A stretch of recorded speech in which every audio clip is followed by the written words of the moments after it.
अगर इस वेक्टर को हमने इस तरह से लिया है यहां पर और हम इसे देखना चाहें तो यह इसका x कंपोनेंट है, यह इसका y कंपोनेंट है।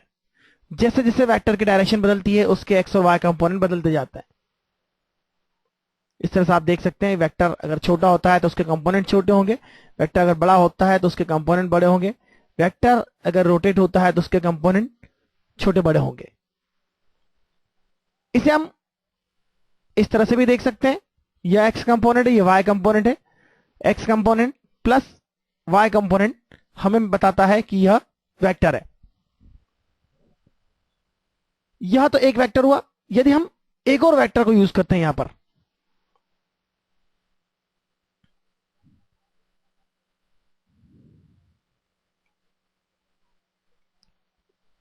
तो यह हमारा एक और वेक्टर आ गया।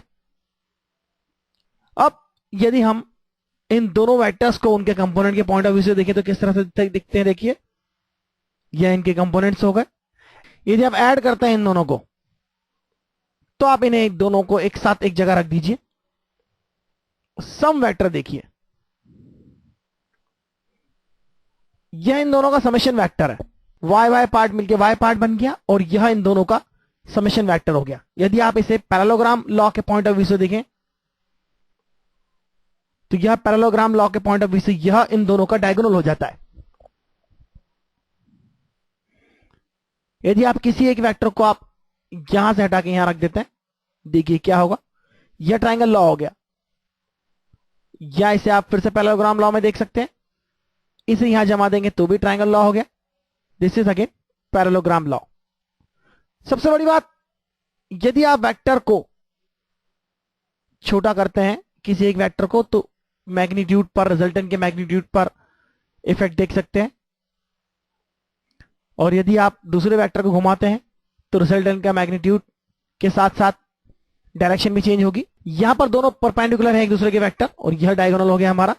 आप इसे देख सकते हैं, यह डायगोनल है, ये ठीक इस जगह पहुंच रहा है जहां पर इन दोनों के वेक्टर्स के कंपोनेंट्स हो रहे हैं। तो यह वेक्टर के दो कंपोनेंट भी यही होंगे। अगर इन दोनों को ऐड करूंगा तो यह तीसरा वेक्टर मुझे मिल जाएगा।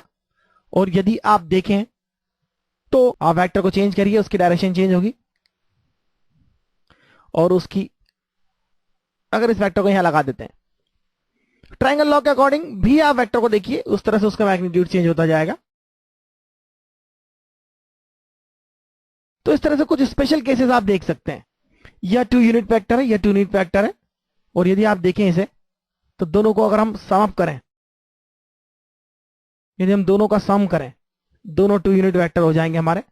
दोनों का सम करें, एक डायरेक्शन में अगर दोनों वेक्टर है तो दोनों का सम हो जाएगा 4 यूनिट वेक्टर। देख सकते हैं आप, यह ग्रीन वाला हमारा रिजल्टेंट वेक्टर है और यह दो रेड एक के ऊपर एक है, 2 यूनिट ईच है, तो यह टोटल हो जाएगा 4 यूनिट वेक्टर। लेकिन दोनों के अगर एंगल 60 डिग्री है तो यह होगा √3 टाइम्स। तो 60 डिग्री अगर वेक्टर्स होते हैं एक दूसरे पर, रेड वाले वेक्टर्स अगर एक दूसरे के 60 डिग्री पर है तो यह रिजल्टेंट होगा √3 टाइम्स ए। अगर दोनों वेक्टर ए लेंथ के हैं तो उनका रिजल्टेंट होगा √2a टाइम्स। दोनों वेक्टर्स के बीच में 120 डिग्री एंगल अगर है, 120 डिग्री एंगल है तो यह होगा a। अगर इसकी लेंथ a है, इसकी लेंथ a है तो यह भी लेंथ a का होगा, जैसा कि आप साफ देख सकते हैं डायग्राम में। और उसी तरह से अगर दोनों वेक्टर एक दूसरे के अपोजिट हो गए 2 यूनिट ईच तो रिजल्टेंट 0 हो गया। Resultant is no more here. आप देख सकते हैं रिजल्टेंट डिसअपियर हो गया। तो इक्वल एंड अपोजिट वेक्टर्स का रिजल्टेंट 0 होता है। इस तरह से आप वेक्टर्स को ऐड कर सकते हैं। और एक और छोटी सी बात है, अगर हम किसी एक वेक्टर का मैग्नीट्यूड बढ़ाते जाते हैं तो रिजल्टेंट की डायरेक्शन उस पर्टिकुलर वेक्टर की तरफ झुकती चली जाएगी, यानी बड़े वेक्टर की तरफ रिजल्टेंट होगा तो ये 45 डिग्री से एंगल कम बनेगा यहां पर। तो इस तरह से हम